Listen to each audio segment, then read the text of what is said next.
In this video, we are going to create our API. We go to C when the Windows C and XAMPP and htdocs, news app, and WP content and themes. We have three folders.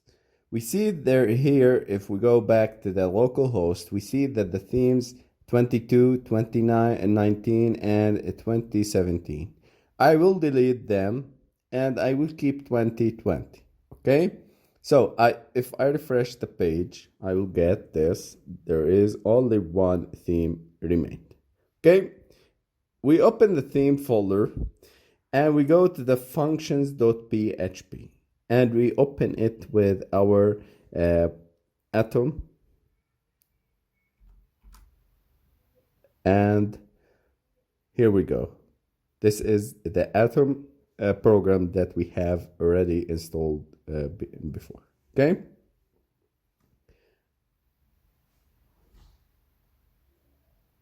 Okay, we go to the end of this file.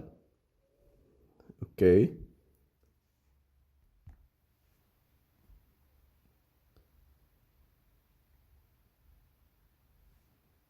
Now, at the end, we will create our API here.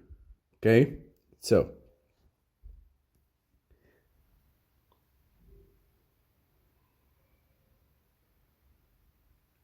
we start by add action.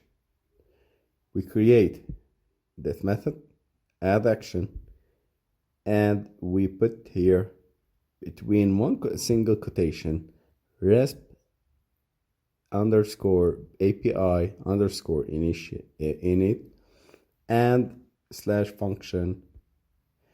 And we start by making register REST route, and we put here the API and we put home page API. This link home page API, we will use it with the URL on our website. So remember, it's very important. And remember guys, in these videos, the API section, we will deal with case sensitive things and case sensitive stuff. So make sure you put everything correctly in order to work, in order to make every step work fine. Since we are making an API which has methods that will get the data, the news, the banners, the advertisement, we will start by methods of type get. And this type get, it is a callback and returning the homepage underscore function. Okay? Till now, everything is clear. Now, we will make another thing here above. Let me executing this method. We need to call it at this link. So remember guys, HTTP, if we need to execute this method, we need to call it. So calling it is done by the link localhost/news application. This is our website, and we put /wp-json. This is the library JSON for WordPress, and /API/homepage API. Remember, I told you that you save the homepage underscore API, and we use it in the later links. Okay, let me create a test function that tests the homepage API. This is the homepage API function that will return let me hello world or homepage API. The word homepage API. Okay.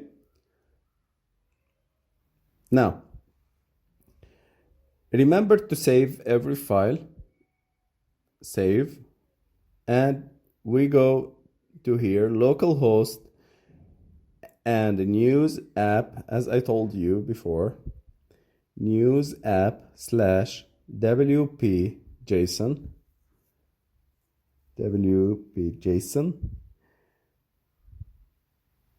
and homepage API. And we see that the status is 4404. Okay, rest underscore API. Okay, and here we go. We have the response. So we get the response. We are calling the functions correctly. Okay, let me change the function return and see if it is also working. Refresh the page and we have this text. So everything is working fine. We have created a function that will returns the data and the news for our calling when calling the API. Okay, so we will start defining this method. So I have removed the text.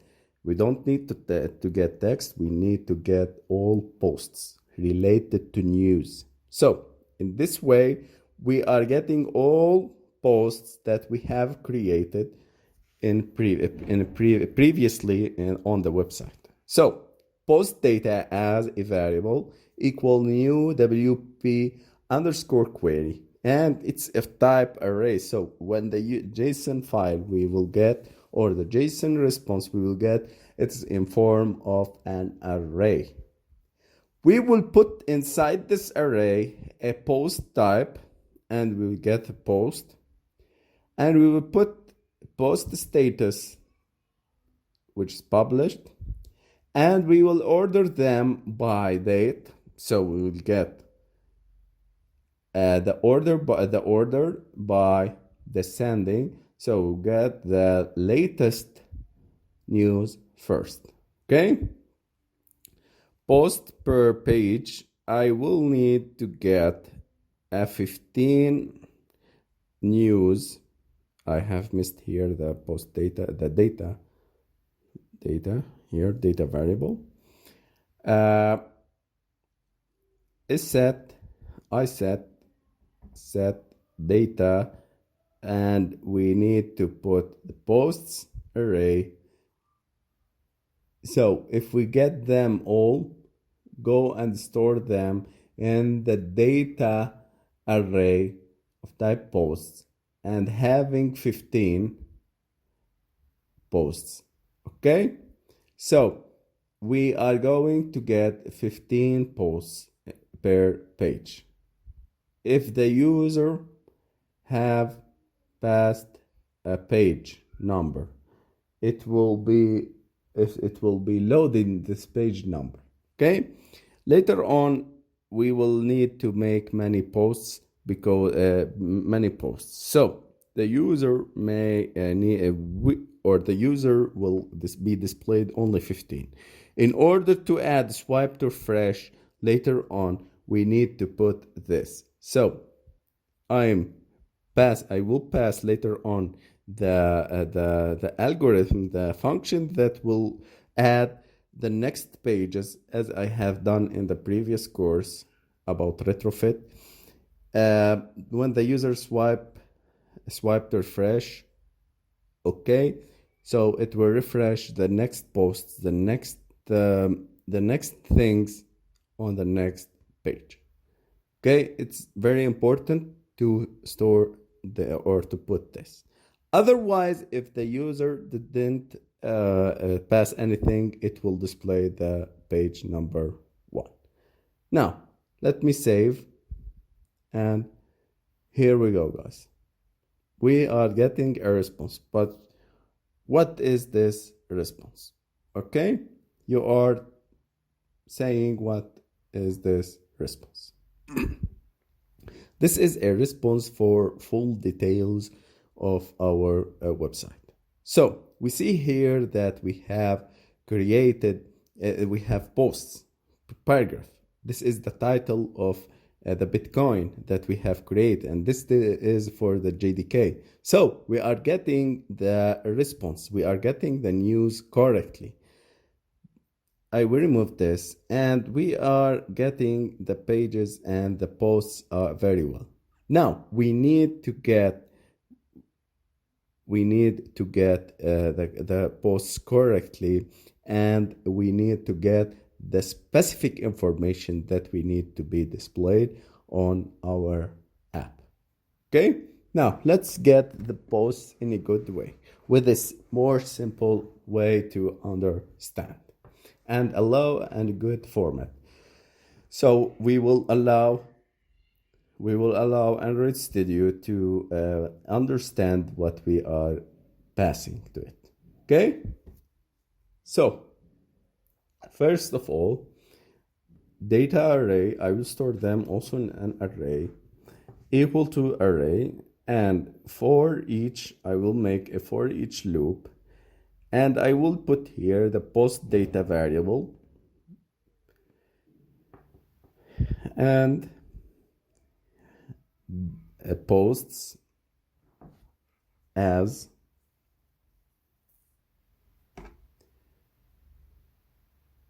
post data, sorry, post array, post variable, and we are getting the object array in for each loop, and inside this loop we will put it in a correct manner that will be displayed in a JSON format. Okay, so we will get all of these details for each of the posts. We will get these details for each post, and we will store them in a very good and very nice JSON format. Okay, in order to allow Android Studio to understand each post. Okay, so DIA equal array, and this array passing PID, post ID, and a post variable getting the ID. I will copy this and post date equal post, and I will change it to post date. Okay, what else we need to get? Post name, last modified, comment status, and post status. Okay, so title, post title. Okay,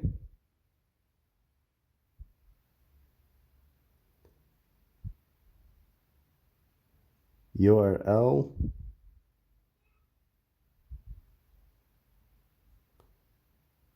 and GID. Post content,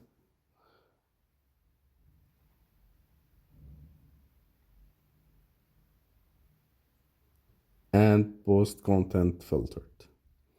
We have also many details here. We don't need to pass it into our object. I am passing the things that we are going to use on our application.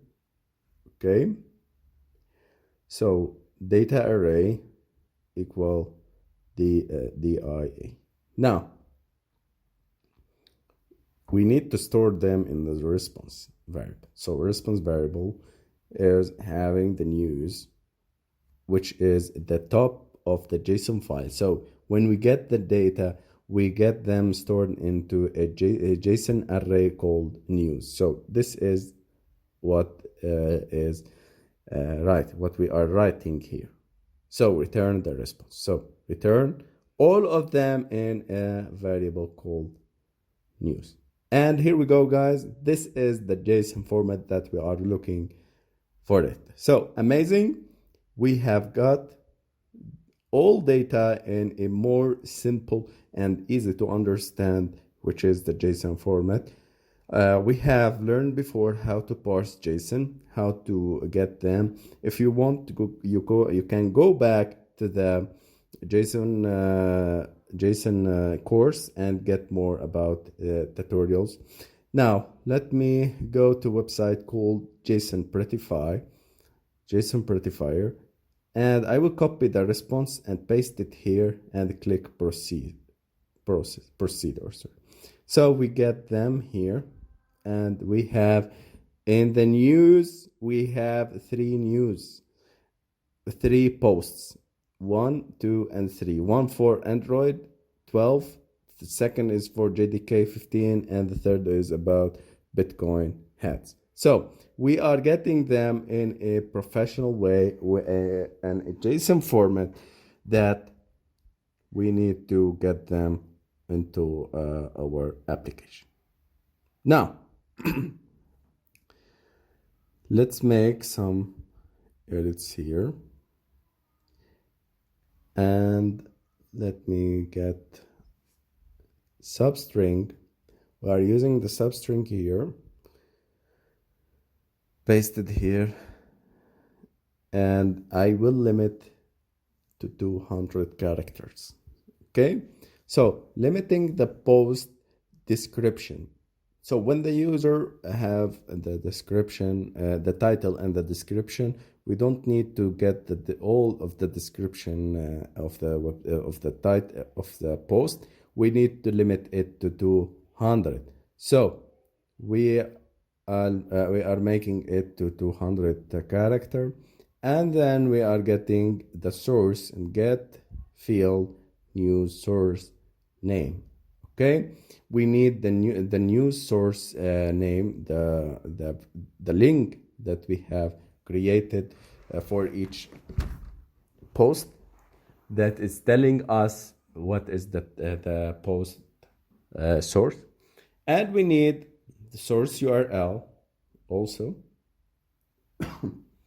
and we need here the source logo. Okay, we are getting more details, more things to get inside the JSON format or the JSON response. And last thing is getting the image. So we need the image of this variable, the post. Variable image equal get the post thumbnail URL and passing the post. And if there is no image,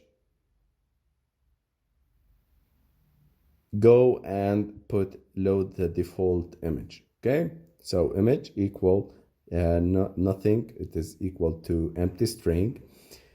Okay, so we are checking for the image, and till now we have done, and we have got all details that they are important to our application.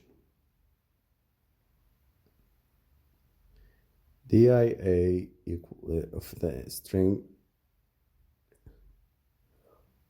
image and variable image. Okay, save.